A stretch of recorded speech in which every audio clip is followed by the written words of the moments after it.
Okay, we're under the bus now on the passenger side. It's a 6-cylinder, 477 cubic inch, designed to run on LP gas. It's got all of the equipment that's necessary, and it runs and responds about the same as if it were running on gasoline. And I do have the heads and everything. If anyone wanted to change it to gasoline, it could be run on gasoline.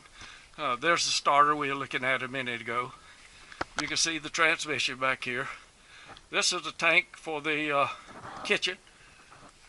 These are tanks for the air brakes, air horns, pressure regulator switch for the air compressor. Very easy to get to. How about this? You can look at this and tell the level of the oil in it without pulling the dipstick. And there's one on the other side where you can, at a glance, tell what the oil level is.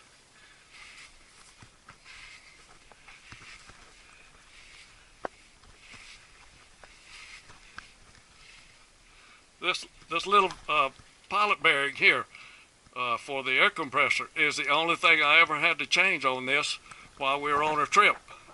We were in Denver, Colorado one time, and one of these little bearings was making a sound, and I went into a bearing company and bought the bearing while my wife was cooking everyone lunch and replaced that. That's the only thing I've ever had to do to it while we were out on a trip.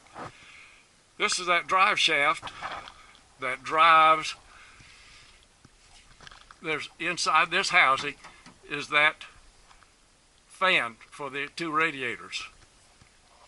There's the coil that runs off of the shaft of those coming right off the front of the crankshaft of the engine. This is the canister for the oil filter. And how about this? To get the oil pump, you take these 8 bolts off right here. This is the oil pump. Comes right off. And the water pump. It's right here. Very easy to get to. Another thing of interest, this little valve right here. If I open this valve, it puts air to little air motors that's operating the shutters for the radiators. In the wintertime, you'd open that up. Whenever the engine got warm, it would open the shutters or close the shutters depending on the temperature. It was controlled to maintain an even temperature in the engine, and that was also easy to control from the inside of the bus where you wanted to vent that heat from the engine to warm the bus up. It has ducted heat inside. 2 radiators. There's one here, the one over here. Okay, I'm going to the top of the engine.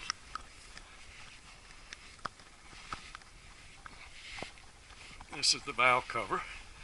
You can see the distributor. This is the another radiator here. It sets at an angle. It's a big radiator. Sets at an angle, and it can be opened and closed for cooling.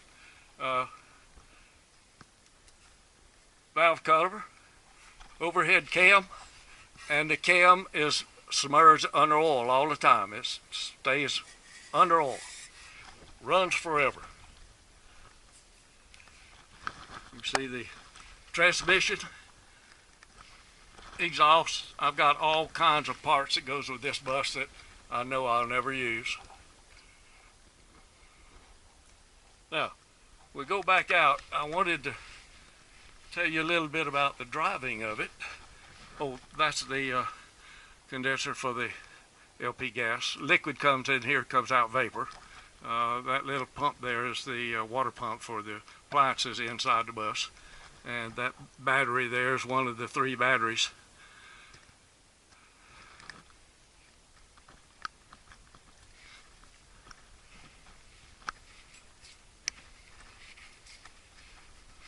Very easy to get to. You do not need to have it on over a pit or to jack it up. You can drive it up on a ramp or something to get under here. In fact, some places, not right here, but some places you can actually sit up. Okay, we're going to go back out to the front.